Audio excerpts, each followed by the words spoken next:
ಎಲ್ಲರಿಗೂ ನನ್ನ ಯೂಟ್ಯೂಬ್ ಚಾನಲ್ಗೆ ಸ್ವಾಗತ. ಇವತ್ತಿನ ವಿಡಿಯೋದಲ್ಲಿ ನಾನು ನಿಮಗೆ ವಾಸ್ತವ ಸಂಖ್ಯೆ ಪಾಠದ್ದು ಮಾಡಲ್ ಪೇಪರ್ ಆಗಿರೋ ಕ್ವಶನ್ಸು ಮತ್ತು ಹಳೆ ಪ್ರಶ್ನೆ ಪತ್ರಿಕೆಯು ಕ್ವಶನ್ಸ್ನ ಸಾಲ್ವ್ ಮಾಡ್ತಿದ್ದೀನಿ. ಈ ವಾಸ್ತವ ಸಂಖ್ಯೆಗೆ ಈ ಸತಿ ಬ್ಲೂ ಪ್ರಿಂಟಲ್ಲಿ 1 ಮಾರ್ಕ್ಸಿಂದು 1 ಪ್ರಶ್ನೆ ಹಾಗೂ 2 ಮಾರ್ಕ್ಸಿನವು 2 ಪ್ರಶ್ನೆ ಕೇಳೋ ಚಾನ್ಸಸ್ ಇದೆ. ಈ ಟೋಟಲ್ ಈ ಪಾಠ 5 ಅಂಕಗಳಿಗೆ ಕೇಳ್ತಾರೆ. ಫಸ್ಟ್ ನಾನು ನಿಮಗೆ 1 ಅಂಕದಲ್ಲಿ ಯಾವ ರೀತಿಯ ಪ್ರಶ್ನೆಯನ್ನು ಕೇಳಬಹುದು ನಾನು ಹೇಳ್ಕೊಡ್ತೀನಿ. ಈಗ ಫಸ್ಟು ಈ ಟಾಪಿಕ್ಗೆ ಎಂಟರ್ ಆಗೋಕ್ಕಿಂತ ಮುಂಚೆ ನಮಗೆ ಮೇನ್ 2 ಕಾನ್ಸೆಪ್ಟ್ಸ್ ಬರ್ತವೆ. ಒಂದು ಅವಿಭಾಜ್ಯ ಸಂಖ್ಯೆ, ಇನ್ನೊಂದು ಸಂಯುಕ್ತ ಸಂಖ್ಯೆ. ಇಲ್ಲಿ ಅವಿಭಾಜ್ಯ ಸಂಖ್ಯೆ ಅಂತಂದರೆ ಯಾವ ಸಂಖ್ಯೆಗಳಿಗೆ ಒಂದು ಅಪವರ್ತನವಾಗಿರುತ್ತೆ ಅಷ್ಟೇ, ಅಂದರೆ ಅವು 1ರಿಂದ ಮಾತ್ರ ಭಾಗಿಸಲ್ಪಡುತ್ತವೆ. ಆ ಥರ ಸಂಖ್ಯೆಗಳನ್ನ ಅಂತ ಕರಿತೀವಿ ನಾವು ಅವಿಭಾಜ್ಯ ಸಂಖ್ಯೆ ಅಂತ ಕರಿತೀವಿ. ಉದಾಹರಣೆಗೆ 2, 3, ಅದೇ 4 ಏನಾಗುತ್ತೆ ಸಂಯುಕ್ತ ಸಂಖ್ಯೆ ಆಗುತ್ತೆ. ಯಾಕಂದರೆ ನೋಡ್ರಿ, ಈ 4ನ 2ರಿಂದನೂ ಭಾಗಾಕಾರ ಮಾಡ್ಬೋದು, 1ರಿಂದನೂ ಭಾಗಾಕಾರ ಮಾಡ್ಬೋದು, ಮತ್ತು 4ರಿಂದನೂ ಸಹ ಏನು ಮಾಡ್ಬೋದು, ಭಾಗಿಸಲ್ಪಡುತ್ತೆ. ಹಾಗೆ ಈ ಸಂಖ್ಯೆ ಏನಾಗುತ್ತೆ, ಸಂಯುಕ್ತ ಸಂಖ್ಯೆ ಆಗುತ್ತೆ.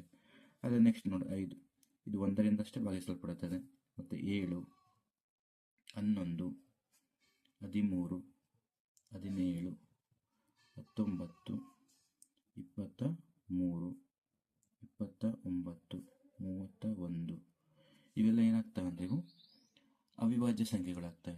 ಏನಕ್ಕಂದ್ರೆ ಇವೆಲ್ಲ 1ರಿಂದಷ್ಟೇ ಭಾಗಿಸಲ್ಪಡುತ್ತವೆ. ಆದರೆ ಉಳಿದ 6 ಆಗಿರ್ಬೋದು, 8 ಆಗಿರ್ಬೋದು, 9 ಆಗಿರ್ಬೋದು, 15 ಆಗಿರ್ಬೋದು, ಇವು ನೋಡ್ಬೋದು 15 3ರಿಂದಲೂ ಭಾಗಿಸಲ್ಪಡುತ್ತದೆ, 5ರಿಂದನೂ ಭಾಗಿಸಲ್ಪಡುತ್ತದೆ, 15ರಿಂದನೂ ಭಾಗಿಸಲ್ಪಡುತ್ತದೆ, 1ರಿಂದ ಸಹ ಏನಾಗುತ್ತದೆ ಭಾಗಿಸಲ್ಪಡುತ್ತದೆ. ಅದರಿಂದ ಈ ಸಂಖ್ಯೆಯನ್ನು ನಾವೇನಂತ ಕರಿತೀವಿ, ಸಂಯುಕ್ತ ಸಂಖ್ಯೆಗಳು ಅಂತ ಕರಿತೀವಿ. ಈಗ ಮೊದಲನೇದಾಗಿ ಈ ಪಾಠದಿಂದ ಯಾವ ರೀತಿಯಾದಂತಹ ಪ್ರಶ್ನೆಗಳು ಕೇಳಬಲ್ಲ ಅಂತ ನೋಡೋಣ. ಮೊದಲನೇದಾಗಿ ಇಲ್ಲಿ 3 ಮತ್ತು 5ರ ಮಾಸಹ ಕೇಳಿದ್ದಾರೆ. ಇದು ಮಾದರಿ ಪ್ರಶ್ನೆ ಪತ್ರಿಕೆಯಲ್ಲಿರೋ ಪ್ರಶ್ನೆ ಇದು. ಹಾಗೆ ಮತ್ತು ಇದನ್ನು ಹಳೆ ಪ್ರಶ್ನೆ ಪತ್ರಿಕೆಯಲ್ಲಿ ಸಹ ನೋಡ್ಬೋದು, ಬಹಳಷ್ಟು ಕ್ವಶನ್ ಇದ್ರ ಮೇಲೆ ಕೇಳಿದ್ದಾರೆ. ನಿಮಗೆ ಲಾಸಹ ಮಾಸಹ ರಿಲೇಟೆಡ್ ಏನಾದ್ರು ಕೇಳಿದರೆ ನಿಮಗೆ ಈ ಟಾಪಿಕ್ ಮೇಲೆ ನೀವು ಕ್ವಶನ್ಸ್ನ ಎಕ್ಸ್ಪೆಕ್ಟ್ ಮಾಡ್ಬೋದು. ಏನಿಲ್ಲ, ಇವೇನಿದು 3 ಅನ್ನೋದೇನು ಒಂದು ಅವಿಭಾಜ್ಯ ಸಂಖ್ಯೆ ತಾನೆ, 5 ಅನ್ನೋದೇನು ಒಂದು ಅವಿಭಾಜ್ಯ ಸಂಖ್ಯೆ.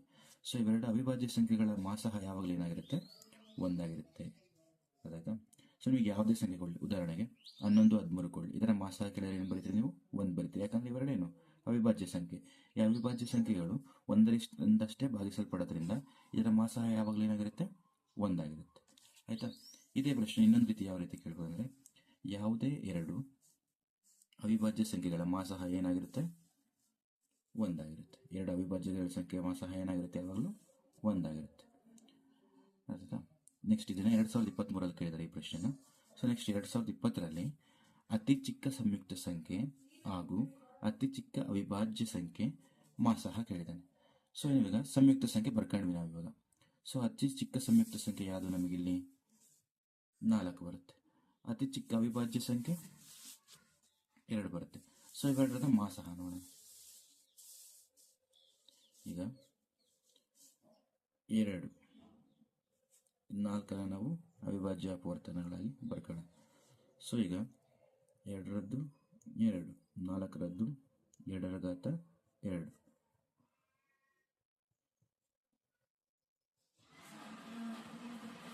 ನೋಡ್ಬೋದು ನಾವಿಲ್ಲಿ.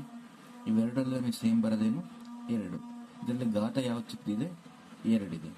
ಹಂಗಾಗಿ ಇದರ ಮಾಸಹ ಏನಾಗುತ್ತೆ, 2 ಆಗುತ್ತೆ. ನೋಡ್ಬೋದು, ಅದು ಯಾವಾಗಲೂ ಮಾಸಹ ಬರ್ಕೋಬೇಕಾದಾಗ ಏನು ಮಾಡ್ಬೇಕಂದ್ರೆ, ಇಲ್ಲಿ 2 ಸಂಖ್ಯೆಯಲ್ಲಿ ಸೇಮ್ ಇರಬೇಕು, ಮತ್ತೆ ಯಾವುದರ ಘಾತಾಂಕ ಕಡಿಮೆ ಇರುತ್ತೋ ಅದನ್ನು ನಾವು ಮಾಸಹ ಹಾಕಬರ್ಬೇಕು, ಯಾವುದರ ಘಾತಾಂಕ ಜಾಸ್ತಿ ಇರುತ್ತೋ ಅದನ್ನು ನಾವು ಲಾಸಹ ಹಾಕಬೇಕು. ಮತ್ತೆ ಇನ್ನೊಂದು ಪ್ರಶ್ನೆ, ಇದನ್ನು ಮೊನ್ನೆ essay 1ರಲ್ಲಿ ಸಹ ಕೇಳಿದ್ದಾನೆ. ಇದನ್ನ ಫೈನಲ್ ಎಕ್ಸಾಮ್ ಕೇಳೋ ಚಾನ್ಸಸ್ ಸಹ ಇದೆ. ಇದೇನಂದ್ರೆ ಅಂಕಗಣಿತದ ಮೂಲ ಪ್ರಮೇಯ. ಅಂಕಗಣಿತದ ಮೂಲ ಪ್ರಮೇಯ ಅಂದ್ರೇನು, ನಾವು ಲಾಸಹ ಏನು ಮಾಡ್ತೀವಿ ಏನಂದ್ರೆ, ನಾವಿಲ್ಲಿ ಹೇಳ್ತೀವಿ ಅಷ್ಟೇ. ಪ್ರತಿಯೊಂದು ಸಂಯುಕ್ತ ಸಂಖ್ಯೆಯನ್ನು ಅವಿಭಾಜ್ಯಗಳ ಗುಣಲಬ್ಧವಾಗಿ ವ್ಯಕ್ತಪಡಿಸಬಹುದು ಮತ್ತು ಆ ಅಪವರ್ತಿಸುವಿಕೆಯು ಅವಿಭಾಜ್ಯ ಅಪವರ್ತನಗಳ ಘಟಿಸುವ ಕ್ರಮವನ್ನು ಹೊರತುಪಡಿಸಿ ಅನನ್ಯವಾಗಿರುತ್ತದೆ. ಅಂದರೆ ನಾವು ಪ್ರತಿಯೊಂದು ಸಂಯುಕ್ತ ಸಂಖ್ಯೆಯನ್ನು ಏನು ಮಾಡ್ಬೋದು, ನಾವು ಅವಿಭಾಜ್ಯಗಳ ಗುಣಲಬ್ಧವಾಗಿ ನಾವು ವ್ಯಕ್ತಪಡಿಸಬಹುದು. ಉದಾಹರಣೆಗೆ ನೋಡ್ರಿ, ಈ 4 ಒಂದು ಸಂಯುಕ್ತ ಸಂಖ್ಯೆ. ಇದು 2 ಅನ್ನೋದೇನು ಅವಿಭಾಜ್ಯ ಸಂಖ್ಯೆ. ಇಲ್ಲಿ ಏನು ಮಾಡಿದ್ದೀವಿ ನಾವು, ಅಪವರ್ತ್ಯ ವಿಧಾನದಿಂದ ಮಾಡಿ ನಾವಿಲ್ಲಿ ಏನು ಮಾಡಿದ್ದೀವಿ, ಇಲ್ಲಿ ಅವಿಭಾಜ್ಯಗಳ ಗುಣಲಬ್ಧವಾಗಿ ಏನು ಮಾಡಿದ್ದೀವಿ, ನಾವು ವ್ಯಕ್ತಪಡಿಸಿದ್ವಿ. ಇದೇ ಏನಾಗುತ್ತೆ, ಅಂಕಗಣಿತದ ಮೂಲ ಪ್ರಮೇಯ. ಸೊ ನೆಕ್ಸ್ಟ್ ಪ್ರಶ್ನೆ ನೋಡೋಣ. ಯಾವುದೇ ಸಂಯುಕ್ತ ಸಂಖ್ಯೆಯನ್ನು ಈ ಸಂಖ್ಯೆಗಳ ಗುಣಲಬ್ಧವಾಗಿ ವ್ಯಕ್ತಪಡಿಸಬಹುದು. ಇದು ಮಾದರಿ ಪ್ರಶ್ನೆ ಪತ್ರಿಕೆಯಲ್ಲಿದೆ. ಏನಂತ ಕೇಳಿದೆ ಅಂದರೆ, ಸಂಯುಕ್ತ ಸಂಖ್ಯೆಗಳ ಈ ಸಂಖ್ಯೆಗಳ ಗುಣಲಬ್ಧ ಯಾವ ಸಂಖ್ಯೆಗಳ ಇಲ್ಲಿದೆ ನೋಡಿ, ಸಂಯುಕ್ತ ಸಂಖ್ಯೆಗಳನ್ನು ಅವಿಭಾಜ್ಯ ಸಂಖ್ಯೆಗಳ ಗುಣಲಬ್ಧವಾಗಿ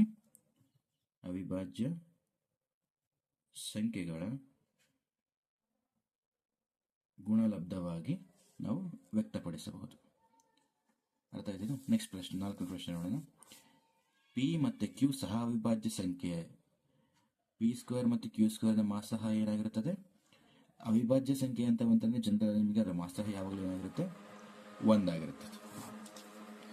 ಸೊ ಈ ರೀತಿ ಪ್ರಶ್ನೆಗಳು ಕೇಳಬಹುದು. ಮತ್ತು ಈ ಪ್ರಶ್ನೆಯನ್ನು 2019ರಲ್ಲಿ ಕೇಳಿದ್ದೇನೆ ಸರ್, 2019ರಲ್ಲಿ ಕೇಳಿದ್ದೇನೆ. ಸೊ ಇದೇನಂದರೆ 96ರ ಅವಿಭಾಜ್ಯ ಅಪವರ್ತನ ಮಾಡೋದು ಹೇಗೆ. ಈಗ 96 ನಾವು ಇದನ್ನು ಯಾವ ಅವಿಭಾಜ್ಯ ಸಂಖ್ಯೆಗಳಿಂದಲೇ ಮಾಡ್ಕೊಂಡು ಹೋಗ್ಬೇಕು. 2 4 8, ಇನ್ನು 1 ಉಳ್ಕಂತು ಪಕ್ಕದ ಹಾಕಿದ್ರೆ ನಿಮಗೆ ಏನಾಗುತ್ತೆ, 16 ಆಗುತ್ತೆ.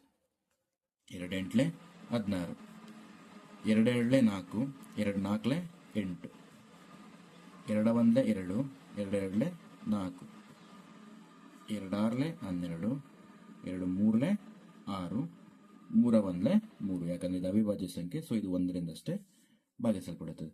ಸೊ ಈ ಅವಿಭಾಜ್ಯ ಅಪವರ್ತನ ಬರೆಯೇನಿಲ್ಲ, 2 into 2 into 2 into 2 into 2 into 3. ಇಲ್ಲಿ 2 ಎಷ್ಟು ಬಂದಿದೆ ನಮಗೆ, 5 ಬರೆಯಿದೆ. ಸೊ 2ರ ಘಾತ 5 ಇಂಟು 3 ಇಂಟು 1. ಸೊ ಈ ರೀತಿ ನಾವು ಅವಿಭಾಜ್ಯ ಅಪವರ್ತನ ರೀತಿಯಲ್ಲಿ ತೋರಿಸ್ಬೋದು. ನೆಕ್ಸ್ಟ್ 2024ರಲ್ಲಿ ಕೇಳಿದ್ದೇನೆ.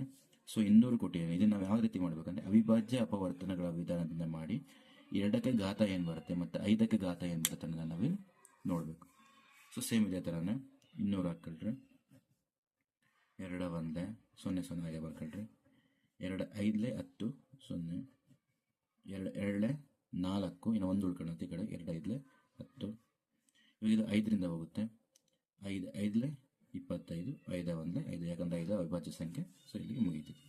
ಸೊ ಇದು ನೋಡಿರಿ, 2 ಇಂಟು 2 ಇಂಟು 2 ಇಂಟು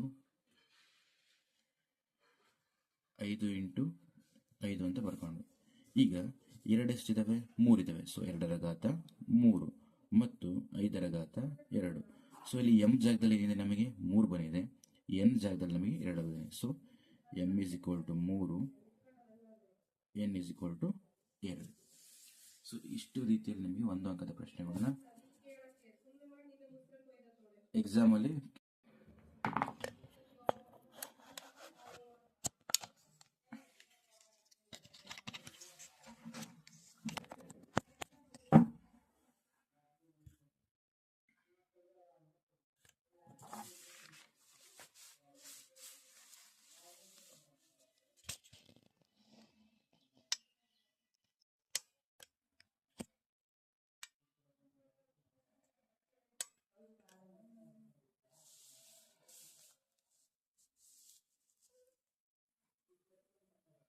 ಸೊ ಈಗ 2 ಅಂಕದ ಪ್ರಶ್ನೆಗಳನ್ನು ನೋಡೋಣ. ಸೊ ಇಲ್ಲಿ ನಿಮಗೆ 2 ಅಂಕದಲ್ಲಿ ನಿಮಗೆ 2 ಪ್ರಶ್ನೆ ಕೇಳೋ ಚಾನ್ಸಸ್ ಇದೆ. ಬ್ಲೂ ಪ್ರಿಂಟಲ್ಲಿ ನೀಲಿ ನಕ್ಷೆಯಲ್ಲಿ ನಮಗೆ 2 ಪ್ರಶ್ನೆಗಳನ್ನು ಕೇಳ್ತಾನೆ. ಸೊ ಅದರಲ್ಲಿ ಒಂದು ಪ್ರಶ್ನೆ ನಿಮಗೆ ಒಂದು ಅಭಾಗಲಬ್ಧ ಸಂಖ್ಯೆಯನ್ನು ಸಾಧಿಸಿ ಅನ್ನೋದನ್ನ ಕೇಳ್ತಾನೆ. ಮತ್ತು ಇನ್ನೊಂದು ಪ್ರಶ್ನೆ ಲಾಸಹ ಮಾಸಹ ರಿಲೇಟೆಡ್ ಒಂದು ಪ್ರಶ್ನೆ ಕೇಳ್ತಾನೆ. ಸೊ ಯಾವ ರೀತಿ ಪ್ರಶ್ನೆಗಳು ಕೇಳಬಹುದು ಅಂತ ನಿಮಗೆ ಅಲ್ಲೇ ಮಾದರಿ ಪ್ರಶ್ನೆ ಪತ್ರಿಕೆ ನೋಡಿದ್ದೀವಿ. ಸೊ ಅದೇ ಪ್ರಶ್ನೆಗಳನ್ನ ಮತ್ತೆ ಹೋದ ವರ್ಷ 2025ರಲ್ಲಿ ಕೇಳಿದ ಪ್ರಶ್ನೆಗಳನ್ನ ಇಲ್ಲಿ ನಾನು ಸಾಲ್ವ್ ಮಾಡಿ ತೋರಿಸ್ತೇನೆ ನಿಮಗೆ. ಸೊ ಮೊದಲನೇದಾಗಿ ನಾವು 2 + √5 ಒಂದು ಅಭಾಗಲಬ್ಧ ಸಂಖ್ಯೆ ಎಂದು ಸಾಧಿಸಿ ಅನ್ನೋದನ್ನ ನೋಡೋಣ. ಫಸ್ಟ್ ಇಲ್ಲಿ ನಾವೇನು ಬರ್ಕೋಬೇಕಂದ್ರೆ, ನಾವೊಂದು ಊಹೆ ಮಾಡ್ಕೋಬೇಕು. ಅಂದರೆ 2 + √5 ಒಂದು ಭಾಗಲಬ್ಧ ಸಂಖ್ಯೆಯಾಗಿರಲಿ ಎಂದು ಊಹಿಸಿಕೊಳ್ಳೋಣ. ಹಾಗೆ 2 + √5 ಭಾಗಲಬ್ಧ ಸಂಖ್ಯೆ ಅಂದರೆ ಯಾವ ರೂಪದಲ್ಲಿರ್ತವೆ, ಭಾಗಲಬ್ಧ ಸಂಖ್ಯೆಗಳು p/q ರೂಪದಲ್ಲಿರ್ತವೆ. ಹಾಗೆ p ಮತ್ತು q ಗಳು ಏನಾಗಿರ್ತವೆ, ಸಹ ಅವಿಭಾಜ್ಯಗಳಾಗಿದ್ದು q ≠ 0 ಆಗಿರುತ್ತೆ. ಗೊತ್ತಾಯ್ತಾ?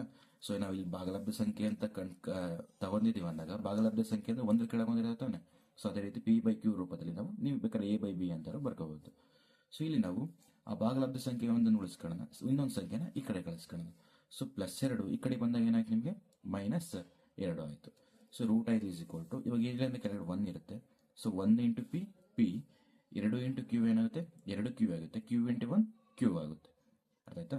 ಈ ರೀತಿ ಬರುತ್ತೆ. ಇಷ್ಟೇ ನಿಮಗೆ ಇಲ್ಲಿ ಮಾಡಬೇಕಾಗಿರೋದು. ಕೆಳಗೆ ಹೇಳಿಕೆಗಳು ಎಲ್ಲದಕ್ಕೂ ನೀವು ಸೇಮ್ ಬರೀಬೇಕು. ಸೊ ಇಲ್ಲಿ ಏನಾಗಿದೆ √5 ಒಂದು ಅಭಾಗಲಬ್ಧ ಸಂಖ್ಯೆ ಆಗಿದೆ ಹಾಗೂ p - 2q/q ಒಂದು ಭಾಗಲಬ್ಧ ಸಂಖ್ಯೆ ಆಗಿದೆ. ಇದು ಅಸಾಧ್ಯ, ಏಕೆಂದರೆ ನಮ್ಮ ಊಹೆಗೆ ವಿರುದ್ಧವಾಗಿದೆ. ಅದರಿಂದ 2 + √5 ಏನಾಗಿದೆ ಒಂದು ಭಾಗಲಬ್ಧ ಸಂಖ್ಯೆ ಎಂಬ ನಮ್ಮ ಊಹೆ ತಪ್ಪು. ಆದ್ದರಿಂದ 2 + √5 ಏನಾಗಿದೆ ಒಂದು ಅಭಾಗಲಬ್ಧ ಸಂಖ್ಯೆ ಆಗಿದೆ. ಇದು ಮಾದರಿ ಪ್ರಶ್ನೆ ಪತ್ರಿಕೆ 2ರಲ್ಲಿ ಕೇಳಿದ್ದಾನೆ. ಸೊ ಮುಂದಿನ ಪ್ರಶ್ನೆ ನೋಡೋಣ. ಈ ಪ್ರಶ್ನೆ ಪತ್ರಿಕೆ ಇದು ಮಾದರಿ ಪ್ರಶ್ನೆ ಪತ್ರಿಕೆ 3ರಲ್ಲಿ ಈ ಪ್ರಶ್ನೆ ಕೇಳಿದ್ದಾನೆ. ಸೊ ಏನಂದ್ರೆ 2 + √3 ಒಂದು ಭಾಗಲಬ್ಧ ಸಂಖ್ಯೆ ಎಂದು ಸಾಧಿಸಿ ಅಂತ ಕೇಳಿದ್ದಾನೆ. ಫಸ್ಟ್ ನಾವೇನ್ ಮಾಡ್ಬೇಕು, ಎಲ್ಲದ್ರಲ್ಲಿ ನಾವು ಊಹೆ ಮಾಡ್ಕೋಬೇಕು. ಏನಂದ್ರೆ 2 + √3 ಒಂದು ಭಾಗಲಬ್ಧ ಸಂಖ್ಯೆ ಅಭಾಗಲಬ್ಧ ಸಾಧಿಸಿ ಹೇಳಿದಾನೆ, ನಾವು ಅದಕ್ಕೆ ವಿರುದ್ಧವಾಗಿ ತಗೋಬೇಕು. ಭಾಗಲಬ್ಧ ಸಂಖ್ಯೆ ಎಂದು ಊಹಿಸಿಕೊಳ್ಳೋಣ. ಹಾಗೆ 2 + √3 ಭಾಗಲಬ್ಧ ಸಂಖ್ಯೆ ಯಾವ ರೂಪದಲ್ಲಿ ಇರ್ತವೆ? p/q ರೂಪದಲ್ಲಿ. p ಮತ್ತೆ q ಸಹವಿಭಾಜ್ಯ ಸಂಖ್ಯೆಗಳಾಗಿದ್ದು q ಏನಾಗಿರುತ್ತೆ ≠ 0 ಆಗಿರುತ್ತೆ, 0ಗೆ ಸಮ ಇರೋದಿಲ್ಲ. ಹಾಗೆ 2 + √3 p/q ಅಂತ ಬರ್ಕೊಂಡ್ಮೇಲೆ ಎರಡನ್ನ ನಾವು ಪಕ್ಕಕ್ಕೆ ಹಾಕೋಣ. ಈಗ +2 ಈ ಕಡೆ ಬಂದಾಗ ಏನಾಗುತ್ತೆ ನಮಗೆ -2 ಆಗುತ್ತೆ. So √3 p - q × 2 2q, q × ಏನಿಲ್ಲ ಕೆಳಗಡೆ 1 ಇರುತ್ತೆ, q × 1 1 q ಆಗುತ್ತೆ. √3 p - 2q/q. ಇಷ್ಟು ಬಂದ್ಮೇಲೆ ನಮಗೆ p - 2q/q ಒಂದು ಭಾಗಲಬ್ಧ ಸಂಖ್ಯೆ ಆಗಿದೆ. ಆದರೆ ಹಾಗೆಯೇ √3 ಸಹ ಏನಾಗಿದೆ ಒಂದು ಭಾಗಲಬ್ಧ ಸಂಖ್ಯೆ ಆಗಿದೆ. ಆದರೆ ನಮಗೆ ಗೊತ್ತು √3 ಏನಿದು ಅಭಾಗಲಬ್ಧ ಸಂಖ್ಯೆ. ಆದ್ದರಿಂದ ಇದೇನಾಗಿದೆ ನಮ್ಮ ಊಹೆ ಭಾಗಲಬ್ಧ ಸಂಖ್ಯೆ ಎನ್ನುವ ಊಹೆ ಏನಾಗಿದೆ ತಪ್ಪಾಗಿದೆ. ಸೊ ಆದ್ದರಿಂದ 2 + √3 ಒಂದು ಅಭಾಗಲಬ್ಧ ಸಂಖ್ಯೆ ಎಂದು ನಾವಿಲ್ಲಿ ತೋರಿಸ್ಬೇಕು. ನೆಕ್ಸ್ಟ್ ಇಲ್ಲೊಂದು ಚೂರು ನಿಮಗೆ ಕನ್ಫ್ಯೂಸ್ ಆಗುತ್ತೆ. ಇಲ್ಲಿ ಮೈನಸ್ ಕೊಟ್ಟಿದ್ದೇನೆ.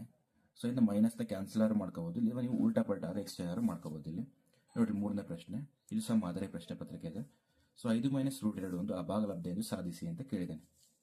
ಇಲ್ಲಿ 5 ಫಸ್ಟ್ ನಾವು 5 - √2 ಒಂದು ಭಾಗಲಬ್ಧ ಸಂಖ್ಯೆ ಎಂದು ಊಹಿಸೋಣ. ಅಂದರೆ ನಾವು ಫಸ್ಟ್ ಏನು ಮಾಡ್ಬೇಕು, ಇಲ್ಲದ್ರಲ್ಲಿ ನಾವು ಕೊಟ್ಟಿರುವ ಸಂಖ್ಯೆಯನ್ನು ನಾವು ಭಾಗಲಬ್ಧ ಸಂಖ್ಯೆ ಎಂದು ಊಹಿಸಿಕೊಳ್ಳಬೇಕು. ಆಮೇಲೆ ಭಾಗಲಬ್ಧ ಸಂಖ್ಯೆ ಯಾವ ರೂಪದಲ್ಲಿ ಇರ್ತವೆ? p ಮತ್ತು p/q ರೂಪದಲ್ಲಿ ಇರ್ತವೆ. ಮತ್ತೆ p ಮತ್ತು q ಏನಾಗಿರ್ತವೆ ಸಹವಿಭಾಜ್ಯ ಸಂಖ್ಯೆಗಳಾಗಿದ್ದು q ≠ 0 ಆಗಿರುತ್ತೆ. ಹಾಗೆ ಇಲ್ಲಿ ಏನು ಮಾಡ್ಬೇಕು ನಾವು -√2ನ ಈ ಕಡೆ ಉಳಿಸ್ಕೊಳ್ರಿ, p/q +5 ಈ ಕಡೆಗೆ ಹೋದ್ರೆ ಏನಾಗುತ್ತೆ ನಿಮಗೆ -5 ಆಗುತ್ತೆ. ಸೊ ಇಲ್ಲಿ ನಾವು -√2 p q × 5 5q, q × ಏನಿಲ್ಲ 1 ಇರುತ್ತೆ, q × 1 ಏನಾಗುತ್ತೆ q ಆಗುತ್ತೆ. ಹಾಗೆ ನಾವು ಇಲ್ಲಿ ಮೈನಸ್ನ ಕ್ಯಾನ್ಸಲ್ ಮಾಡ್ಕೋಬೇಕಾದ್ರೆ ಏನು ಮಾಡಬೇಕು, ಎರಡು ಕಡೆ ಏನು ಮಾಡ್ಬೇಕು ನಾವು ಮೈನಸ್ಸಿಂದ ಗುಣಿಸಬೇಕು. ಎರಡು ಕಡೆ ಏನು ಮಾಡ್ಬೇಕು ನಾವು ಮೈನಸ್ಸಿಂದ ಗುಣಿಸಿದ್ರೆ ಏನಾಗುತ್ತೆ ಅಂದರೆ ಮೈನಸ್ ಏನಾಗುತ್ತೆ ಪ್ಲಸ್ ಆಗುತ್ತೆ. ಇಲ್ಲಿ -p ಪ್ಲಸ್ -× -+5q/q ನಿಮಗೆ ಸಿಗುತ್ತೆ. ಸೊ ಈಗ ನಾವು ಇದನ್ನ ಅರೇಂಜ್ ಮಾಡೋಣ. √2 ಪ್ಲಸ್ ಇರೋದನ್ನ ಈ ಕಡೆ ಹಾಕೋಣ 5qನ, -p ನ ಈ ಕಡೆ ಹಾಕೋಣ /q ಹಾಕೋಣ. ಈಗ ನಮಗೆ ಹಳೆ ರೂಪ ಸಿಕ್ತು. ಸೊ ಈಗ 5q - p/q ಒಂದು ಭಾಗಲಬ್ಧ ಸಂಖ್ಯೆಯಾಗಿದೆ. ಹಾಗೆ √2 ಸಹ ಭಾಗಲಬ್ಧ ಸಂಖ್ಯೆಯಾಗಿದೆ. ಆದರೆ ನಮಗೆ ಗೊತ್ತು √2 ಅನ್ನೋದೇನೋದು ಅಭಾಗಲಬ್ಧ ಸಂಖ್ಯೆ ಅಂತ ನಮಗೆ ತಿಳಿದಿದೆ. ಆದ್ದರಿಂದ 5 - √2 ಒಂದು ಭಾಗಲಬ್ಧ ಸಂಖ್ಯೆ ಎಂಬ ನಮ್ಮ ಊಹೆ ಏನಾಗಿದೆ ತಪ್ಪಾಗಿದೆ. ಆದ್ದರಿಂದ 5 - √2 ಸಹ ಒಂದು ಏನಾಗಿದೆ ಅಭಾಗಲಬ್ಧ ಸಂಖ್ಯೆಯಾಗಿದೆ. ಸೊ ಈ ರೀತಿ ಪ್ರಶ್ನೆ ನಿಮಗೆ ಕೇಳ್ತಾನೆ ಎಕ್ಸಾಮಲ್ಲಿ. ಸೊ ಜನರಲ್ ಆಗಿ ಈ ಸಲ 2 ಮಾರ್ಕ್ಸ್ ಕೇಳೋದ್ರಿಂದ ನಿಮಗೆ ಈ ಥರ ಪ್ರಶ್ನೆಗಳು ಸಾಮಾನ್ಯವಾಗಿ ಬರುತ್ತೆ. ಸೊ ಮುಂದಿನ ಪ್ರಶ್ನೆ ನೋಡೋಣ. ಇಲ್ಲಿ ನಿಮಗೆ ಇಷ್ಟೊತ್ತು ನೀವು ಯಾವ ಥರ ಪ್ರಶ್ನೆಗಳು ಮಾಡಿದ್ರಿ ಅಂತಂದರೆ 2 ಮಿಕ್ಸ್ ಇರೋವು, ಅದು ತುಂಬ ಈಸಿ ಸ್ಟೆಪ್ಸ್ ನಿಮಗೆ. ಈಗ ನಿಮಗೆ ಒಂದು ಸಂಖ್ಯೆ ಕೊಡ್ತಾನೆ, ಒಂದು ಅಭಾಗಲಬ್ಧ ಸಂಖ್ಯೆ ಕೊಡ್ತಾನೆ, ಅದನ್ನು ನೀವು ಅಭಾಗಲಬ್ಧ ಸಾಧಿಸಿ ಅಂತ ಹೇಳ್ತಾನೆ. ಸೊ ಇದು ಸಹ ತುಂಬ ಈಸಿ ಇದೆ, ಒಂದು ಸ್ವಲ್ಪ ಸ್ಟೆಪ್ಸ್ ಜಾಸ್ತಿ ಆಗುತ್ತೆ ಅಷ್ಟೇ. ಇದನ್ನ 3 ಮಾರ್ಕ್ಸ್ ಕೇಳೋ ಚಾನ್ಸ್ ಭಾಳ ಕಡಿಮೆನೆ, ಬಟ್ ಕೇಳಬಹುದು. ಒಟ್ಟು 90% ಆ ಥರ ಪ್ರಶ್ನೆ ಕೇಳ್ತಾನೆ, ಯಾಕಂದರೆ ಇದು 3 ಮಾರ್ಕ್ಸ್ ವೇಟೇಜ್ ಇರೋದ್ರಿಂದ. ಸೊ ಫಸ್ಟ್ ನೋಡೋಣ, √5 ಒಂದು ಅಭಾಗಲಬ್ಧ ಸಂಖ್ಯೆ ಎಂದು ಸಾಧಿಸಿ. √5 ಫಸ್ಟ್ ಏನು ಮಾಡಬೇಕು, ನಾವು ಸೇಮ್ ಅದರಲ್ಲಿದೆ √5 ಒಂದು ಭಾಗಲಬ್ಧ ಸಂಖ್ಯೆ ಆಗಿರೋದು ಎಂದು ಊಹಿಸಿಕೊಳ್ಳೋಣ. ಭಾಗಲಬ್ಧ ಸಂಖ್ಯೆ ಯಾವ ರೂಪದಲ್ಲಿ ಇರ್ತವೆ? p/q ರೂಪದಲ್ಲಿ ಇರ್ತವೆ. ಮತ್ತೆ p ಮತ್ತು q ಏನಾಗಿರ್ತವೆ ಸಹ ಅವಿಭಾಜ್ಯ ಸಂಖ್ಯೆಗಳಾಗಿರ್ತವೆ. ಮತ್ತೆ ಕ್ಯೂ ನಾಟ್ ಈಕ್ವಲ್ ಟು 0. ಈಗ √5 ನಾವು ಎರಡು ಕಡೆ ಏನು ಮಾಡ್ಕೊಳ್ಳೋಣ, ವರ್ಗ ಮಾಡ್ಕೊಳ್ಳೋಣ. ವರ್ಗ ಮಾಡ್ಕೊಂಡಾಗ ಏನಾಗುತ್ತೆ ನಮಗೆ ಈ ರೂಟ್ ಏನಾಗುತ್ತೆ ಕ್ಯಾನ್ಸಲ್ ಆಗುತ್ತೆ. ಬರೀಲಿ ನೋಡ್ಕೊಂಡು 5 ಉಳ್ಕೊಳ್ಳುತ್ತೆ. ನೆಕ್ಸ್ಟ್ ಈ ಕ್ಯೂ ಸ್ಕ್ವೇರ್ನ ಈ ಕಡೆ ಕಳಿಸ್ಕೊಳ್ಳೋಣ. ಅವಾಗ ಏನಾಗುತ್ತೆ ನಮಗೆ 5q² = p². ಇದು ಒಂದು ಸಮೀಕರಣ. ನೆಕ್ಸ್ಟ್ ಇಲ್ಲಿ ಏನಾಗುತ್ತೆ ಅಂದರೆ p² ಮತ್ತೆ p 5ರಿಂದ ಭಾಗವಾಗುತ್ತದೆ. ಏನಾಗುತ್ತೆ p² ಮತ್ತೆ p ಏನಾಗುತ್ತೆ 5ರಿಂದ ಭಾಗವಾಗುತ್ತದೆ. ಅದಕ್ಕೆ ನಾವು p ಏನಂತ ಬರೀಬೋದು, 5ರ ಅಪವರ್ತನ ಅಂತ ಬರೀಬೋದು. 5ರ ಅಪವರ್ತನ 5k ಅಂತ. k ಅಂದರೆ ಒಂದು ಪೂರ್ಣಾಂಕ ಆಗಿರುತ್ತೆ. ಅದಾಯ್ತಾ. ನೆಕ್ಸ್ಟ್ ಏನು ಉಳ್ಕೊಂಡು ನಿಮಗೆ 5q² ಅಂದರೆ p 5k ಅನ್ನೋದು ನಾವು ಸಮೀಕರಣ ಒಂದರಲ್ಲಿ ಹಾಕೋಣ. ಅವಾಗ ಏನಾಗುತ್ತೆ 5q² p² ಜಾಗದಲ್ಲಿ ಏನು ಹಾಕ್ಬೇಕು ನಾವು, p ಜಾಗದಲ್ಲಿ 5k ಹಾಕಬೇಕು. ಅವಾಗ 5k² ಆಗುತ್ತೆ. ಈಗ 5q² 5ರ ವರ್ಗ 5 5 25, k × k² ಬರುತ್ತೆ. 7 5 1 5 ನಿಮ್ಗೆ ಏನು ಉಳಿತೀವಿ q² 5k². ಅಂದರೆ q² ಮತ್ತು q ಏನಾಗುತ್ತೆ 5ರಿಂದ ಭಾಗವಾಗುತ್ತದೆ. ಇಷ್ಟು ಬರೆದ್ಮೇಲೆ ಎಲ್ಲದಕ್ಕೂ ಸೇಮ್ ನಿಮಗೆ ಏನಾದ್ರು 3 ಬಂತಂದ್ರೆ 3q² 9k² ಅಂತ ಬರುತ್ತೆ. 3 1 3 ಅವಾಗ q² 3k² ಅಂತ ಬರುತ್ತೆ. ಅವಾಗ 3 ಇದ್ದಾಗ, 2 ಇದ್ದಾಗ 4k². ಎಲ್ಲದಕ್ಕೂ ಸೇಮ್ ಪ್ರೊಸೀಜರು. ಬಟ್ ಇಲ್ಲಿ ಏನಾಗುತ್ತೆ ವರ್ಗ ಬೇರೆ ಬೇರೆ ಇರೋದ್ರಿಂದ ವರ್ಗ ಮತ್ತು ಸಂಖ್ಯೆ ಏನಾಗುತ್ತೆ ಅದ್ರ ತಕ್ಕಂಗೆ ಚೇಂಜ್ ಆಗ್ತಾ ಹೋಗುತ್ತೆ. ನೆಕ್ಸ್ಟ್ ಕೊನೆಯಲ್ಲಿ ಏನು ಬರೀಬೇಕಂದ್ರೆ ನಾವು, ಆದ್ದರಿಂದ a, b ಒಂದು ಸಾಮಾನ್ಯ ಅಪವರ್ತನ 5 ಆಗಿದೆ. ಇದು a ಮತ್ತು b ಗಳ ಸಹ ಅವಿಭಾಜ್ಯಗಳಿವೆ ಎಂಬುದಕ್ಕೆ ವಿರುದ್ಧವಾಗಿದೆ. ಆದ್ದರಿಂದ ನಮ್ಮ ಊಹೆ ತಪ್ಪಾಗಿದೆ. √5 ಒಂದು ಏನಾಗಿದೆ ಅಭಾಗಲಬ್ಧ ಸಂಖ್ಯೆಯಾಗಿದೆ ಅಂತ ಬರೆದ್ರೆ ಮುಗೀತು. ಸೊ ನೆಕ್ಸ್ಟ್ ನಿಮಗೆ ಲಾಸಹ ಮಾಸಹ ರಿಲೇಟೆಡ್ ಪ್ರಶ್ನೆಗಳು ಕೇಳಿದಾನೆ. ಸೊ ಇವು ಮಾದರಿ ಪ್ರಶ್ನೆ ಪತ್ರಿಕೆಯ ಪ್ರಶ್ನೆಗಳು 2 ಸಹ ಒಂದೇ ಕಾನ್ಸೆಪ್ಟ್ ಮೇಲೆ ಬಂದಿದೆ ಆಲ್ಮೋಸ್ಟ್. ಸೊ ಯಾವ ರೀತಿ ಸಾಲ್ವ್ ಮಾಡೋದಂತ ಸ್ಟೆಪ್ ಬೈ ಸ್ಟೆಪ್ ನೀಟಾಗಿ ಹೇಳ್ಕೊಡ್ತೀನಿ, ನೀಟಾಗಿ ನೋಡ್ಕೊಳ್ರಿ ವಿಡಿಯೋದಲ್ಲಿ. ಸೊ ಇಲ್ಲಿ ನಾನು 2 ಸಂಖ್ಯೆಗಳ ಮಾಸಹ ಮತ್ತು ಲಾಸಹಗಳ ಗುಣಲಬ್ಧ 2016 ಆಗಿದೆ. ಇಲ್ಲಿ ಏನು ಹೇಳಿದೆ ಅಂದರೆ 2 ಸಂಖ್ಯೆಗಳು, ಆ 2 ಸಂಖ್ಯೆಗಳ ಗುಣಲಬ್ಧ ಎಷ್ಟು ಕೊಟ್ಟಿದೆ ನಮಗೆ 2016. ಅವುಗಳಲ್ಲಿ ಒಂದು ಸಂಖ್ಯೆ 42 ಆದರೆ ಇನ್ನೊಂದು ಸಂಖ್ಯೆಯನ್ನು ಕಂಡು ಹಿಡಿಯಿರಿ. ಹಾಗೂ ಆ 2 ಸಂಖ್ಯೆಗಳ ಮಾಸಹವನ್ನು ಅವಿಭಾಜ್ಯ ಅಪವರ್ತನ ವಿಧಾನದಿಂದ ಕಂಡುಹಿಡಿಯಿರಿ ಅಂತ ಹೇಳಿದ್ದಾನೆ.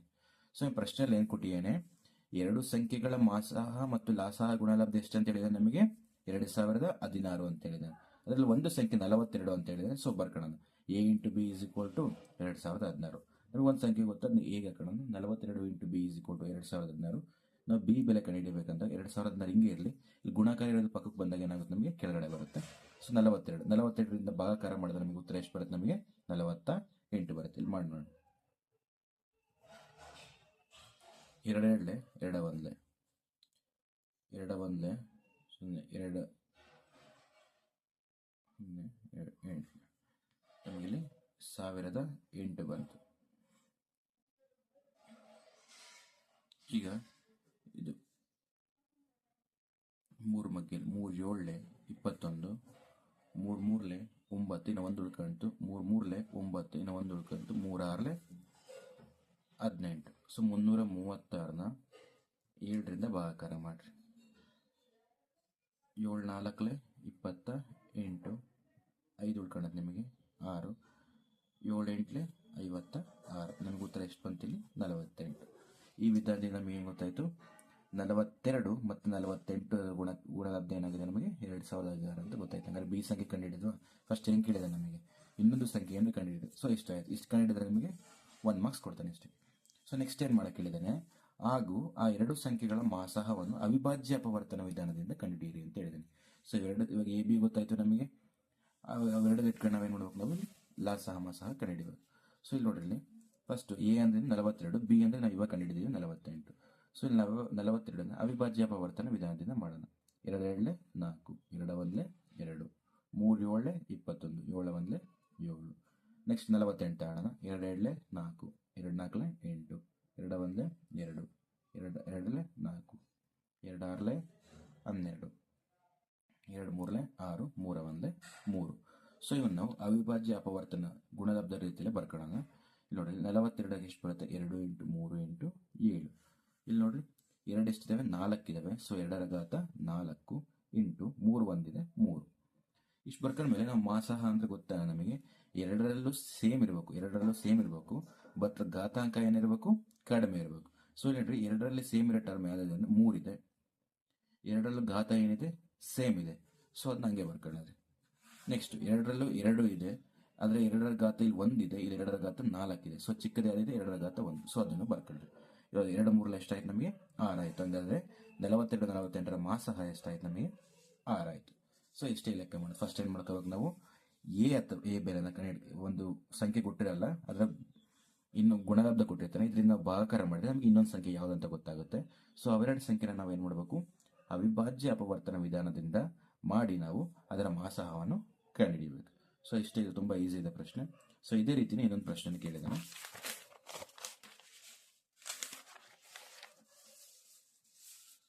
ಇಲ್ಲಿ ನೋಡ್ಬೋದು, 135 ಮತ್ತು 75ರ ಮಾಸಹವನ್ನು ಅವಿಭಾಜ್ಯ ಅಪವರ್ತನ ವಿಧಾನದಿಂದ ಕಂಡುಹಿಡಿಯಿರಿ. ನಂತರ 20 ಮತ್ತು ಮಾಸಹ, ಯಾವುದರ ಮಾಸಹ ಕಂಡುಹಿಡಿದಿರ್ತೀವಲ್ಲ, 135 ಮತ್ತು 75ರ ಮಾಸಹವನ್ನು, ಅದರಿಂದ ಲಾಸಹ ಕಂಡುಹಿಡಿಯಿರಿ ಅಂತ ಹೇಳಿದ್ದಾನೆ. ಇದು ತುಂಬ ಸುಲಭ ಪ್ರಶ್ನೆ ಇದು. ಸೊ ಇಲ್ಲಿ ನೋಡ್ರಿ, ಫಸ್ಟ್ ಏನು ಹೇಳಿದಾನೆ, 135 ಮತ್ತು 75ರ ಮಾಸಹ ಕಂಡುಹಿಡಿಯ ಕೇಳಿದ್ದಾನೆ.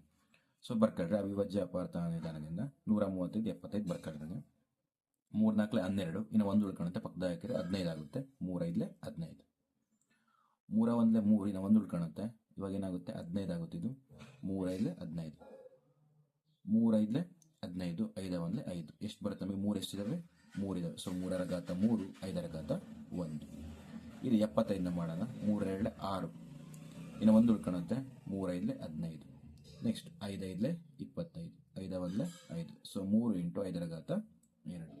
ಸೊ ಇಲ್ಲಿ ಮಾಸಹ ಮಾಡ್ಬೇಕಂತ ಹೇಳಿದ್ದೆ ನಾನು ನಿಮಗೆ, ಎರಡರಲ್ಲೂ ಸೇಮ್ ಇರಬೇಕು ಮತ್ತು ಘಾತಾಂಕ ಕಮ್ಮಿ ಇರಬೇಕು. ಸೊ ಎರಡರಲ್ಲೂ 3 ಇದೆ, ಇದರ ಘಾತಾಂಕ ಕಮ್ಮಿ ಆದಿದೆ, 3ರ ಘಾತ 1, ಅದನ್ನ ಇಲ್ಲಿ ಬರ್ಕೊಟ್ರೆ. ನೆಕ್ಸ್ಟ್ 5ರ ಘಾತ 1, 5ರ ಘಾತ 2 ಇದೆ, ಇದರಲ್ಲಿ ಚಿಕ್ಕ ಘಾತಾಂಕ ಯಾವುದು, 5ರ ಘಾತ 1. ಸೊ ಅದನ್ನ ಇಲ್ಲಿ ಬರ್ಕೊಟ್ರೆ 3 5 ಎಷ್ಟಾಯಿತು, 15 ಇತ್ತು. ಸೊ ನಾವೇನು ಮಾಡಿದ್ವಿ ಇವಾಗ, 135 ಮತ್ತು 75ರ ಮಾಸಹ 15 ಅಂತ ನಾವು ಅವಿಭಾಜ್ಯ ಅಪವರ್ತನ ವಿಧಾನದಿಂದ ಕಂಡುಹಿಡ್ಕೊಂಡ್ವಿ. ಸೊ ನೆಕ್ಸ್ಟ್ ನಾವೇನು ಮಾಡ್ಬೇಕಂತಂದ್ರೆ, ಏನು ಹೇಳಿದೆ, ನಂತರ 20 ಮತ್ತು ಮಾಸಹ ಅಂದರೆ 20 ಮತ್ತು ಇವಾಗ ಇದರಿಂದ ಕಂಡುಹಿಡಿದ ಮಾಸಹಕ್ಕೆ ನಾವು ಲಾಸಹ ಕಂಡುಹಿಡ್ಕೊಂಡು ಹೋಗೋದು. 20 ಬರ್ಕೊಂಡ್ರೆ 2 1 2, 0 ಹಂಗೆ ಬರ್ಕೊಂಡ್ರೆ 2 5 10, 5 1 5. ಸೊ ಏನಂತ ಬರ್ಕೊಂಡ್ರೆ, 20ರ ಗುಣಲಬ್ಧ ಯಾವ ರೀತಿ ಬರ್ಕೊಂತೀವಿ, 2ರ ಘಾತ 2 × 5ರ ಘಾತ 1. ನೆಕ್ಸ್ಟ್ 15 ನೋಡೋಣ, 3 5 15, 5 1 5, ಇದು ಎಷ್ಟು ಬರುತ್ತೆ, 3 × 5. ಸೊ ಮಾಸಹಕ್ಕಾದ್ರೆ ನಾವೇನು ಮಾಡ್ತಿದ್ವಿ, ಎರಡರಲ್ಲೂ ಸೇಮ್ ಇರಬೇಕು, ಘಾತಾಂಕ ಚಿಕ್ಕದಿರಬೇಕಂತಿದ್ವಿ. ಬಟ್ ಇಲ್ಲಿ ನಮಗೆ ಏನು ಕಂಡುಹಿಡಿಯಕ್ಕೆ ಕೇಳಿದಾನೆ, ಲಾಸಹ ಕಂಡುಹಿಡಿಯಕ್ಕೆ ಕೇಳಿದಾನೆ. ಸೊ ಲಾಸಹಕ್ಕೆ ಘಾತಾಂಕ ಜಾಸ್ತಿ ಇರುತ್ತೆ, ಅವಾಗ ಸೇಮ್ ಇದ್ದ ಮಾತ್ರ. ಸೊ ಅಲ್ಲಿ 2 ಘಾತ 2 ಐತೆ, ಇದು ಯಾವುದ್ರಲ್ಲಿ ಒಂದರಲ್ಲಿ ಇರೋದು, ಅದನ್ನು ಬರ್ಕೊಳ್ರಿ. ನೆಕ್ಸ್ಟ್ 5 2ರಲ್ಲಿ ಐತೆ, ಘಾತ ಸೇಮ್ ಇರೋದ್ರಿಂದ 2ರಲ್ಲಿ ಯಾವ್ದಾದ್ರು ಒಂದನ್ನು ಬರ್ಕೊಳ್ರಿ. 3 ಬರ್ಕೊಳ್ರಿ. ಸೊ ಇದು ನೋಡ್ರಿ, 2 2 4, 4 5 20, 23 60. ಸೊ ಲಾಸಹ ಎಷ್ಟಾಯ್ತು ನಮಗೆ, 60 ಆಯಿತು. ಸೊ ಇದು ತುಂಬ ಸುಲಭ ಪ್ರಶ್ನೆ ಇದೆ. ಪ್ರಶ್ನೆ ಅರ್ಥ ಮಾಡ್ಕೊಂಡ್ರೆ ಮಾಡೋದು ತುಂಬ ಈಸಿ ಇದೆ. ಸೊ ಈ ಸತಿ ಇನ್ನೊಂದು ಪ್ರಶ್ನೆ ಕೇಳಿದಾನೆ. ಸೊ ಇಲ್ಲಿ ನೋಡೋಣ, ನೆಕ್ಸ್ಟ್ ಏನು ಕೇಳಿದಾನೆ ಅಂತಂದರೆ, 2 ಸಂಖ್ಯೆಗಳ ಗುಣಲಬ್ಧ 2366 ಮತ್ತು ಅವುಗಳ ಮಾಸಹ 13, ಆದರೆ ಅವುಗಳ ಲಾಸಹ ಕಂಡುಹಿಡಿಯಿರಿ. ಒಂದು ಸಂಖ್ಯೆ 91 ಆದರೆ ಇನ್ನೊಂದು ಸಂಖ್ಯೆಯನ್ನು ಕಂಡುಹಿಡಿಯಿರಿ ಅಂತ ಹೇಳಿದ್ದಾನೆ. ಫಸ್ಟ್ ನಾವೇನು ಮಾಡ್ಬೇಕಂದ್ರೆ, ಇಲ್ಲಾಡೆ ಗುಣಲಬ್ಧ ಕೊಟ್ಟು ಏನಂತಂದರೆ, ನಮಗೆ ಸೂತ್ರ ಗೊತ್ತಾನೆ, A × B = ಲಾಸಹ × ಮಾಸಹ. ನಾವೇನು ಮಾಡ್ತೀವಿ, 2ನ ಗುಣಲಬ್ಧ ಮಾಡಿ ಲಾಸಹ ಕಂಡುಹಿಡಬೇಕಂದ್ರೆ ಏನು ಮಾಡ್ತೀವಿ, 2ನ ಗುಣಲಬ್ಧ ಮಾಡಿ ಮಾಸಹ ಕೊಟ್ಟಿರೋ ಮಾಸಹದಿಂದ ಏನು ಮಾಡ್ತೀವಿ, ನಾವು ಭಾಗಾಕಾರ ಮಾಡಿದರೆ ನಮಗೆ ಲಾಸಹ ಸಿಗುತ್ತೆ. ಸೊ ಅದೇ ರೀತಿಯೇ A × B ಗೊತ್ತೈತೆ ನಮಗೆ 2366 ಮತ್ತು ಮಾಸಹ ಗೊತ್ತಿದೆ ಎಷ್ಟು, 13. ಸೊ ಇವೆರಡನ್ನ ಭಾಗಾಕಾರ ಮಾಡಿದ್ರೆ ನಮಗೆ ಎಷ್ಟು ಬರುತ್ತೆ, 182 ಬರುತ್ತೆ. ಸೊ ಇದೇನಾಗೋದು, ಇದರ ಲಾಸಹವಾಗುತ್ತೆ. ಸೊ ಸಿಂಪಲ್ ಇದೆ. ನೆಕ್ಸ್ಟ್ ನಮಗೆ ಇಲ್ಲಿ ಏನು ಹೇಳಿದ್ದಾನೆ, ನಮಗೆ ಒಂದು ಸಂಖ್ಯೆ 91, ಇನ್ನೊಂದು ಸಂಖ್ಯೆ ಕಂಡುಹಿಡಿಯಿರಿ ಅಂತ ಹೇಳಿದ್ದಾನೆ. ಸೊ ಒಂದು ಸಂಖ್ಯೆ 90 ಆದರೆ ನಾವು A × B = 2366 ಅಂತ ಬರ್ಕೊಳ್ಳೋಣ. ನಮಗೆ ಬಿ ಬೆಲೆ ಗೊತ್ತಾಗಿದೆ, ಏನಂತ, ಬಿ ಅಥವಾ ಎ ಬೆಲೆ ಏನಾದ್ರು ಒಂದು ಹಾಕಲ್ರಿ, 91. ಸೊ ಇವಾಗ ಏನಾಗುತ್ತೆ, ಈ ಬೆಲೆ ಕಂಡುಹಿಡಿಬೇಕಂದ್ರೆ ಇದೊಂದೇ ಉಳಿಸ್ಕೊಂಡು ಉಳಿದವನ್ನೆಲ್ಲ ಏನು ಮಾಡ್ಬೇಕು, ನಾವು ಪಕ್ಕದಲ್ಲಿ ಕಳಿಸ್ಕೋಬೇಕು. ಇಲ್ಲಿ ಗುಣಾಕಾರ ಇರೋದು ಕೆಳಗೆ ಬಂದಾಗ ಏನಾಗುತ್ತೆ, ಇಲ್ಲಿ ಭಾಗಾಕಾರದಲ್ಲಿ ಬರುತ್ತೆ. ಸೊ ಈಗ 91ರಿಂದ ನೀವು 2366ನ ಭಾಗಾಕಾರ ಮಾಡಿದ್ರೆ ನಿಮಗೆ 26 ಉತ್ತರ ಬರುತ್ತೆ. ನೋಡಿ, ಇದು 7 ಮಗ, 7 1 7, 3 7 1 7, ಇಲ್ಲಿ 21 ಆಗುತ್ತೆ ನಿಮಗೆ, 7 3 21 ನೆಕ್ಸ್ಟ್ ನೋಡಿರಿ 7 3 21 26 ಉಳ್ಕೊಳತ್ತೆ, 2 ಉಳ್ಕೊಳತ್ತೆ. 7 3 21 ಇನ್ನು 46 ಉಳ್ಕೊಳತ್ತೆ, 5 ಉಳ್ಕೊಳತ್ತೆ. 7 8 56. ಸೊ ನಿಮಗೆ ಎಷ್ಟು ಬಂತು? 338 ಬಂತು ನಿಮಗೆ. ಸೊ ಇದನ್ನ 13ರಿಂದ ಭಾಗಾಕಾರ ಮಾಡಿರಿ. ಸೊ 13 13 13 26. ಸೊ ಎಷ್ಟು ಉಳ್ಕೊಂಡು ನಿಮಗೆ ಇಲ್ಲಿ 7 ಉಳ್ಕಂತು,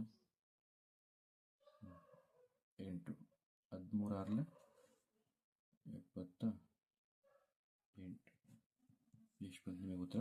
26 ಬಂತು. ಸೊ ಈ ಬೆಲೆ ಏನು? 26. ಗೊತ್ತಾಯ್ತಲ್ಲಿ ಈ ಪ್ರಶ್ನೆಯಲ್ಲಿ ಏನು ಮಾಡಿದ್ದಾನೆ ನೀವು ಗೊತ್ತಾಯ್ತು? ಇದೇನು ಕೊಟ್ಟು ಗುಣಲಬ್ಧ ಕೊಟ್ಟಿದ್ದೀನಿ, ಮಾಸಹ ಕೊಟ್ಟಿದ್ದೀನಿ. ನಾನು ಏನು ಮಾಡ್ಬೇಕು? ನೀವು ಭಾಗಾಕಾರ ಮಾಡಿದ್ರೆ ನಿಮಗೆ ಏನು ಸಿಗುತ್ತೆ? ನಿಮಗೆ ಲಾಸಹ ಸಿಗುತ್ತೆ. ಮತ್ತೆ ಒಂದು ಸಂಖ್ಯೆ ಕೊಟ್ಟಿದ್ದೀನಿ 91 ಅಂತ, ಮತ್ತೆ ಅದರ ಗುಣಲಬ್ಧ ಕೊಟ್ಟಿದ್ದೀನಿ. So A into B is equal to 2366 ಆದರೆ ಒಂದಕ್ಕೆ ಅದಕ್ಕನ್ನು 91 ಹಾಕಿ ಇನ್ನೊಂದರ ಬೆಲೆ ಕಂಡುಹಿಡಿಯಿರಿ. ಗುಣಕಾರ ಕೆಳ ಬಂದಾಗ ಏನಾಗುತ್ತೆ? ಭಾಗಾಕಾರ ಆಗುತ್ತೆ. ಸೊ ಇದರಲ್ಲಿ ನೀವು ಭಾಗಾಕಾರ A ಬೆಲೆ ನಮಗೆ 26 ಅಂತ ತಿಳಿಯುತ್ತೆ. ಸೊ ಇಷ್ಟು ನಿಮಗೆ ಈ ಸ್ಥಿತಿ ಮಾದರಿ ಪ್ರಶ್ನೆ ಪತ್ರಿಕೆಯಲ್ಲಿ ಕೇಳಿದ್ದಾನೆ. ಸೊ ಇದು 2025 ಪ್ರಶ್ನೆ ಪತ್ರಿಕೆಯಲ್ಲಿ ಕೇಳಿರುವ ಪ್ರಶ್ನೆ ಇದು. 3+√2 ಒಂದು ಅಭಾಗಲಬ್ಧ ಸಂಖ್ಯೆ ಎಂದು ಸಾಧಿಸಿ ಅಂತ ಕೇಳಿದ್ದೇನೆ. ಸೇಮ್ ಹಳೆ ಲೆಕ್ಕ ಮಾಡಿದ್ವಲ್ಲ ಅದೇ ಥರನೇ ಇಲ್ಲಿ 3+√2 ಒಂದು ಭಾಗಲಬ್ಧ ಸಂಖ್ಯೆ ಎಂದು ನಾವು ಊಹಿಸಿಕೊಳ್ಬೇಕು. ಹಾಗೆ 3+√2 ಯಾವ ರೂಪದಲ್ಲಿದೆ? P/Q ರೂಪ. ಭಾಗಲಬ್ಧ ಸಂಖ್ಯೆ ಯಾವ ರೂಪದಲ್ಲಿ ಇರ್ತವೆ? P/Q ರೂಪದಲ್ಲಿ. ಸೇಮ್ ಅದೇ ಥರ ಬರ್ಕೊಳ್ರಿ. ಮತ್ತು P ಮತ್ತು Q ಏನಾಗಿದೆ? ಸಹ ಅವಿಭಾಜ್ಯ ಸಂಖ್ಯೆಗಳಾಗಿದ್ದು Q ≠ 0 ಆಗಿದೆ. ಹಾಗೆ 3+√2 P/Q ರೂಪದಲ್ಲಿ ಬರ್ಕೊಂತಾರೆ. ನೆಕ್ಸ್ಟ್ √2 ಉಳಿಸ್ಕೊಂಡು +3 ಈ ಕಡೆಗೆ ಹೋದ್ರೆ ಏನಾಗುತ್ತೆ? ನಿಮಗೆ -3 ಆಗುತ್ತೆ. So √2 = P. ಕೆಳಗೆ ಏನಿಲ್ಲ 1 ಇರುತ್ತೆ. 1 × P P, Q × 3 3Q, Q × 1 Q ಆಗುತ್ತೆ. ಮಧ್ಯ ಚಿಹ್ನೆ ಏನಿರುತ್ತೆ ಅದೇ ಚಿಹ್ನೆ ನಿಮಗೆ ಬರುತ್ತೆ. ಸೊ ಇಲ್ಲೇನಾಗುತ್ತೆ? P - 3Q ಒಂದು ಭಾಗಲಬ್ಧ ಸಂಖ್ಯೆಯಾಗಿದೆ. ಆದ್ದರಿಂದ ಏನಾಗುತ್ತೆ? √2 ಸಹ ಒಂದು ಭಾಗಲಬ್ಧ ಸಂಖ್ಯೆ. ಆದರೆ ನಮ್ಗೆ ಗೊತ್ತು ಏನು? √2 ಒಂದು ಅಭಾಗಲಬ್ಧ ಸಂಖ್ಯೆ ಎಂದು ನಮಗೆ ತಿಳಿದಿದೆ. ಆದ್ದರಿಂದ 3+√2 ಒಂದು ಭಾಗಲಬ್ಧ ಸಂಖ್ಯೆ ಎಂದು ನಾವು ಊಹಿಸಿರೋದು ಏನಾಗಿದೆ? ತಪ್ಪಾಗಿದೆ. ಆದ್ದರಿಂದ 3+√2 ಸಹ ಒಂದು ಅಭಾಗಲಬ್ಧ ಸಂಖ್ಯೆಯಾಗಿದೆ. ಆಯಿತಾ? ನೆಕ್ಸ್ಟ್ ಪ್ರಶ್ನೆ ನಿಮಗೆ ಕೇಳಿದ್ದಾನೆ. ಇದು 3 ಅಂಕ ಕೇಳಿದ್ದಾನೆ. ಸೊ ಕೇಳೋದು ಸಮಸ್ಯೆ ಇರುತ್ತೆ, ಹೇಳೋದಕ್ಕಾಗಲ್ಲ. ಸೊ ಇದೊಂದು ಮಾಡಿ ನೋಡ್ಕೊಂಡ್ರೆ ಇದು ಈಸಿ ಇದೆ. ಅವಿಭಾಜ್ಯ ಅಪವರ್ತನ ವಿಧಾನದಿಂದ ಲಾಸಹ ಮತ್ತು ಮಾಸಹ ಅವೆರಡರ ತಾಳೆ ನೋಡಬೇಕು ನಾವು. ಎರಡು ಸಮ ಬರುತ್ತಾ ಅಂತ ಗುಣಲಬ್ಧ. ಫಸ್ಟ್ ಏನು ಮಾಡೋಣ? 510 ಇದರ ನಾವು ಲಾಸಹ ಮಾಸವನ್ನು ಕಂಡುಹಿಡ್ಕೊಳ್ಳೋಣ. ಫಸ್ಟ್ 2ರಿಂದ ಮಾಡೋಣ. 2 2 4 ಇನ್ನೂ 1 ಉಳ್ಕೊಂತ. 2 5 10 2 5 10. ಸೊ ಇಲ್ಲಿ ನೋಡ್ಬೋದು, ಇದು 3ರಿಂದ ಹೋಗುತ್ತೆ. 3 8 24 ಇನ್ನೂ 1 ಉಳ್ಕೊಳುತ್ತೆ. 3 5 15. ನೆಕ್ಸ್ಟ್ ಇದು 5ರಿಂದ ಹೋಗುತ್ತೆ. 5 1 5 5 7 35. ಇನ್ನು 3 ಉಳ್ಕೊಳುತ್ತೆ, 35 ಆಗಿರುತ್ತೆ. ಸೊ 17 1 17 ಯಾಕಂದರೆ ಇದು ಅವಿಭಾಜ್ಯ ಸಂಖ್ಯೆ ಆಗಿರೋದು ನಮಗೆ. ಸೊ 510 ಏನಂತ ಬರೀಬೋದು ನಾವು? 2 × 3 × 5 × 17 × 1. ನೆಕ್ಸ್ಟ್ ನಾವು 92 ಮಾಡೋಣ. 2 4 8 2 6 12. 1 ಈ ಕಡೆ ಬಂದಿರುತ್ತೆ. 2 6 12 ಆಗುತ್ತೆ. ಸೊ 2 2 4 2 3 6 23 ಅವಿಭಾಜ್ಯ ಸಂಖ್ಯೆ ಆಗಿರೋದ್ರಿಂದ ಇದು 1ರಿಂದ ಅಷ್ಟೇ ಭಾಗಿಸಲ್ಪಡುತ್ತದೆ. ಸೊ 92 ಅಂತ ಬರ್ಕೊಳ್ಳಿ. 2 × 2 ಎಷ್ಟಿದ್ದಾವೆ? 2 ಇದ್ದಾವೆ. ಸೊ 2 ರ ಘಾತ 2 × 23. ಸೊ ನೆಕ್ಸ್ಟ್ ಏನು ಮಾಡ್ಬೇಕು ನಾವು?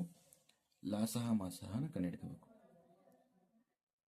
ಲಾಸಹ ಮತ್ತು ಮಾಸಹನ ಕಂಡುಹಿಡ್ಕೋಬೇಕು. ಲಾಸಹ ಅಂತಂದರೆ ಫಸ್ಟ್ ಮಾಸಹ ಕಂಡುಹಿಡ್ಕೊಬಿಟ್ರಿ. ಮಾಸಹ ನೋಡಿ 2ರಲ್ಲಿ ಸೇಮ್ ಇರುತ್ತೆ. 2ರಲ್ಲಿ ಸೇಮ್ ಇರೋದು ಯಾವುದು? 2 ಮಾತ್ರ. ಸೊ ಇದರಲ್ಲಿ ಘಾತಾಂಕ ಕಮ್ಮಿ ಇರೋದು ಅದು 2. ಸೊ 2ನ್ನ ಇಲ್ಲಿ ಬರ್ಕೊಳ್ಳೋಣ. ನೆಕ್ಸ್ಟ್ ಲಾಸಹ ಕಂಡುಹಿಡಿಯೋಕ್ಕೆ ಇವೆರಡರಲ್ಲಿ ಸೇಮ್ ಇರುತ್ತೆ. ಅದು 2 ಘಾತ 2 ದೊಡ್ಡ ಘಾತ ಇರೋದು 2 ಇದೆ. 2ರ ಘಾತ 2 ಇದೆ. ಉಳಿದಿದ್ದೆಲ್ಲ ಬರ್ಕೊಳ್ಳಿ. 23 × 3 × 5 × 3 × 5 × 17. ಸೊ ಈ ರೀತಿ ನಾವು ಲಾಸಹವನ್ನು ಕಂಡುಹಿಡ್ಕೋಬೇಕು. ಸೊ ಇದು ನಾವು ಗುಣಲಬ್ಧ ನೋಡೋಣ. 5 3 15. ಸಿಂಪಲ್ ಮಾಡ್ಕೊಂಡು ಫಸ್ಟ್ 2 2 4 × 23 3 5 15 × 17 ಬರುತ್ತೆ. ಸೊ ಈಗ ನಾವು 23 4 ಫಸ್ಟ್ ಇದು ಹೆಂಗೆ ಮಾಡ್ಕೊಂಡು 20 + 3 ಅಂತ ಮಾಡ್ಕೋಬೋದಾ? 24 ಎಷ್ಟು? 180 80 24 80 3 4 12 ಎಷ್ಟಾಯ್ತು ನಮಗೆ? 92 ಬಂತು. ಸೊ 92 ಇಂಟು 15 ಮಾಡೋಣ.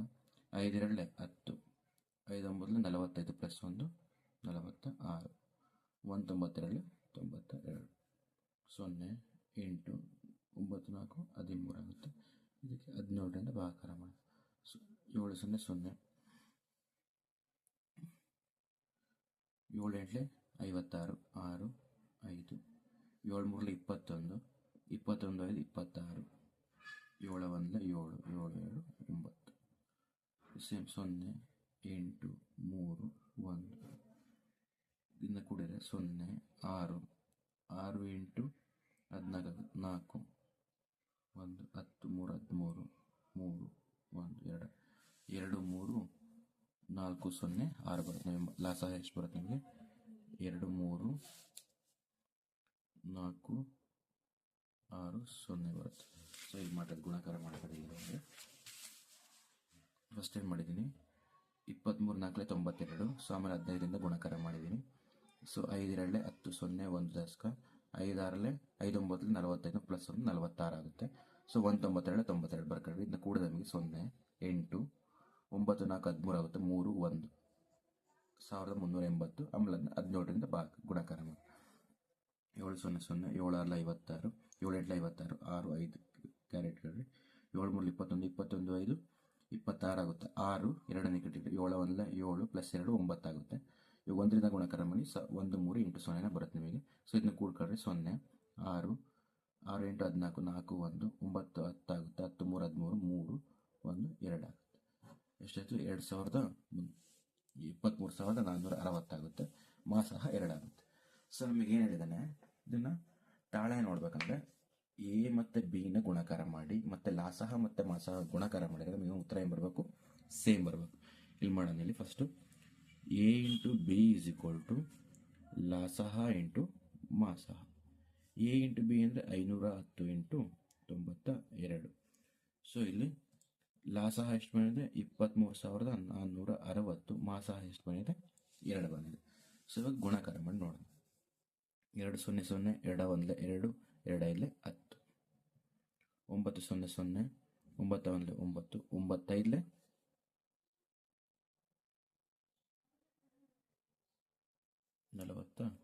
5 45. ಇದು ನೋಡೋಣ. 0 2 9 6 4 46,920 ಬರುತ್ತೆ ನಮಗೆ. ಇದನ್ನು ಗುಣಾಕಾರ ಮಾಡಿದೆ ಎಷ್ಟು ಬರುತ್ತೆ? 46,920 ಬರುತ್ತೆ. ಸೊ ಈಗ ಇದನ್ನು ಗುಣಾಕಾರ ಮಾಡೋಣ.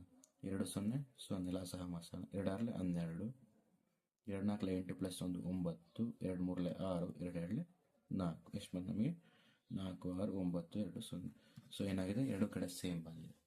ಸೊ ಇಷ್ಟು ಮಾಡಿದರೆ ನಮಗೆ 3 ಮಾರ್ಕ್ಸ್ ಇದನ್ನು ಕೇಳ್ತಾನೆ. 2 ಮಾರ್ಕ್ಸ್ ಸಹ ಚಿಕ್ಕ ಸಂಖ್ಯೆ ಕೇಳೋ ಚಾನ್ಸಸ್ಸು ಇದೆ. ಸೊ ಇನ್ನೊಂದು ಕಡೆ ಪ್ರಶ್ನೆ ನಿಮಗೆ 2 ಮಾರ್ಕ್ಸಲ್ಲಿ ಈ ರೀತಿ ಕೇಳ್ಬೋದು, ಯಾಕಂದರೆ ಹಳೆ ಪ್ರಶ್ನೆ ಪತ್ರಿಕೆಯಲ್ಲಿ ಕೇಳಿದ್ದಾನೆ. ಸೊ ನೀವಿಲ್ಲಿ ಅಂಕಗಣಿತದ ಮೂಲ ಪ್ರಮೇಯ ಪ್ರಕಾರ 40 = x ರ ಘಾತ y z ಆದರೆ XYZ ಬೆಲೆಗಳನ್ನು ಕಂಡುಹಿಡಿಯಿರಿ ಅಂತ ಕೇಳಿದ್ದಾನೆ. ಇದು ತುಂಬ ಸುಲಭದ ಪ್ರಶ್ನೆ. ಇದು ಫಸ್ಟ್ ನಾವು 40ನ ಅವಿಭಾಜ್ಯ ಅಪವರ್ತನ ರೀತಿಯಲ್ಲಿ ಬರ್ಕೊಂಡು ತಗೋಬೇಕು. 2 2 4 0 2 1 2 0 2 5 10 5 1 5. ಸೊ ಏನಂತ ಬರ್ಕೋಬೋದು? ನಾವು 40ನ 2 ಎಷ್ಟಿದ್ದಾವೆ? 3 ಇದ್ದಾವೆ. ಸೊ 2 ರ ಘಾತ 3 ಇಂಟು 5 ಇಂಟು 1. ಇದನ್ನ ನಾವು ಈ ರೀತಿ ಬರೆದಾಗ x ಘಾತ y ಇಂಟು z ಅಂತ ಬಂದಾಗ, ಸೊ x ಜಾಗದಲ್ಲಿ ನಮಗೆ ಏನು ಬರುತ್ತೆ? 2 ಕಾಣಿಸುತ್ತೆ. y ಜಾಗದಲ್ಲಿ ನಮಗೆ 3 ಬರುತ್ತೆ. z ಜಾಗದಲ್ಲಿ ನಮಗೆ ಏನು ಬರುತ್ತೆ? 5 ಬರುತ್ತೆ. ಸೊ ಈ ರೀತಿ ನಾವು ಬೆಲೆಗಳನ್ನು ಕಂಡುಹಿಡಿಯಬಹುದು. So thank you for watching my video. ಈ ವಿಡಿಯೋ ಇಷ್ಟ ಆಗಿದ್ರೆ ಸಬ್ಸ್ಕ್ರೈಬ್ ಮಾಡಿ, ಹಾಗೆ ಒಂದು ಲೈಕ್ ಕೊಡಿ. ನಿಮಗೆ ಈ ವಿಡಿಯೋ ರಿಲೇಟೆಡ್ ಯಾವ್ದಾದ್ರು ಡೌಟ್ ಇದ್ದರೆ ಕಮೆಂಟ್ ಸೆಕ್ಷನಲ್ಲಿ ತಿಳಿಸಿ. ಧನ್ಯವಾದ.